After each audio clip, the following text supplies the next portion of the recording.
Cette semaine encore, une belle évasion au nord de la Sicile dans les îles éoliennes avec nos croisiéristes. Les volcans, le geyser, vous allez vous en mettre plein les yeux et plein les oreilles.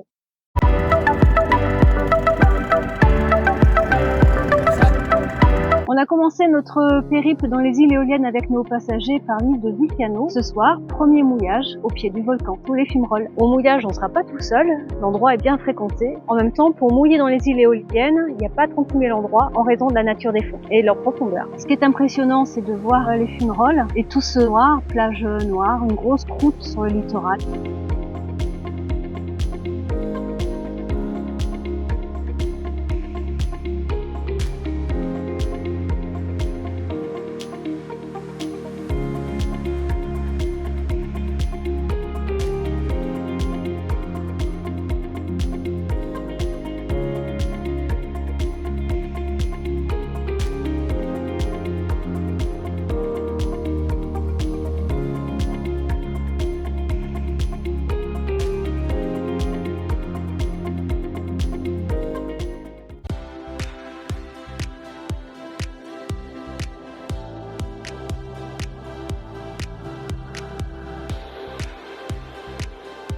On est devant Vulcano, on a jeté l'ancre, ça sent très fort le soufre.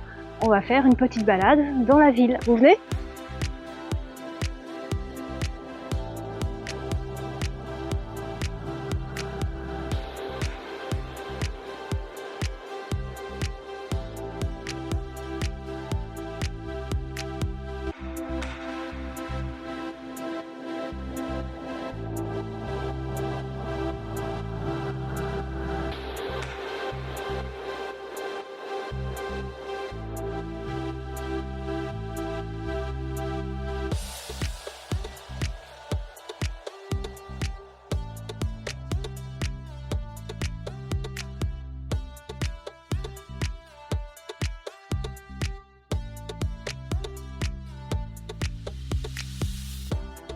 Le soufre, il y en a plein la roche autour de nous. On voit bien les taches jaunes ici et là-haut. Voici les termes de Vulcano. Autre particularité du site, on est juste devant un geyser volcanique.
On arrive à Lipari, l'île principale de l'archipel des éoliennes.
ça doit être le goût là-bas. Il y a un ressac.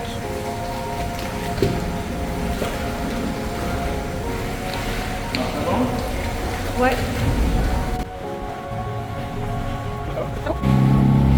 La pierre ponce extraite de l'usine de Lipari était d'une telle qualité qu'elle est fait envoyer dans le monde entier, du Japon jusqu'à la Russie. Il y a moins de 20 ans, elle servait encore à la fabrication des écrans d'ordinateur, dans la dentisterie ou encore pour blanchir les jeans. Des malversations dans la gestion de l'usine ont conduit à sa fermeture en 2006.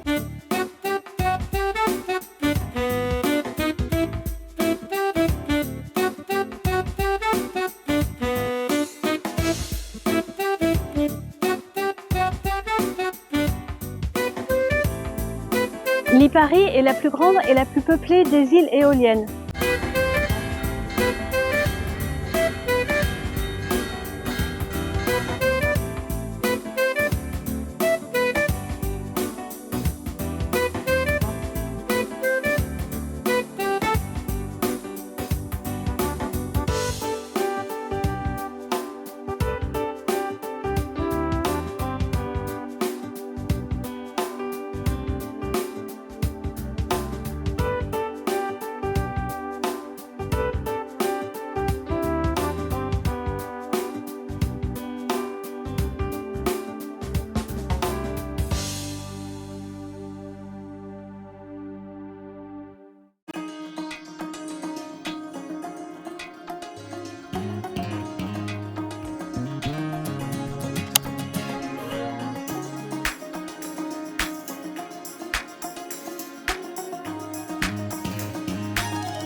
Après la pause déjeuner et la pause baignade bienvenue à Salina, on est à 3 nœuds à la voile, c'est très agréable. On se dirige tout doucement vers l'île suivante des îles éoliennes, Panarea.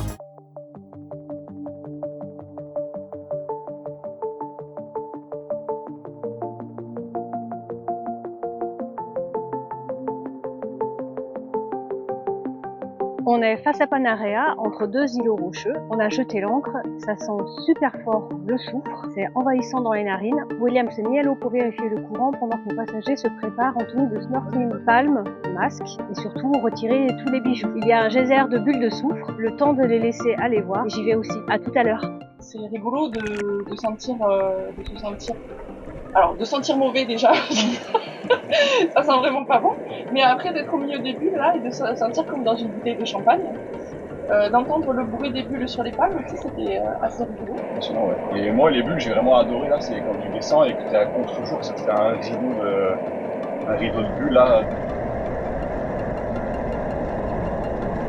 Ah, moi j'ai aimé dans les bulles, j'ai aimé le bruit du pétillement. Ouais. Comme le champagne. Ouais. Et la sensation entre la sensation sur la peau, entre les doigts de la main, sur le long des jambes là. J'ai bien aimé.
assez extraordinaire. On se sent tout petit face à la nature. Ce qui était chouette, c'était de voir de nuit, parce qu'on voit beaucoup mieux forcément. Et le bruit est assez impressionnant. Ce qui est impressionnant aussi, c'est de se dire que c'est en continu.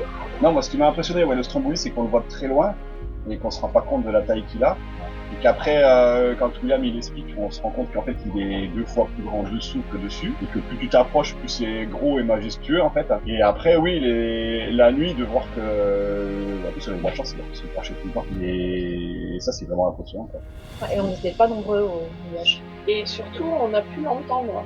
Il y avait vraiment pas de bruit au mouillage et on a pu vraiment entendre le bruit. Et tu te sens tout petit surtout. Ouais.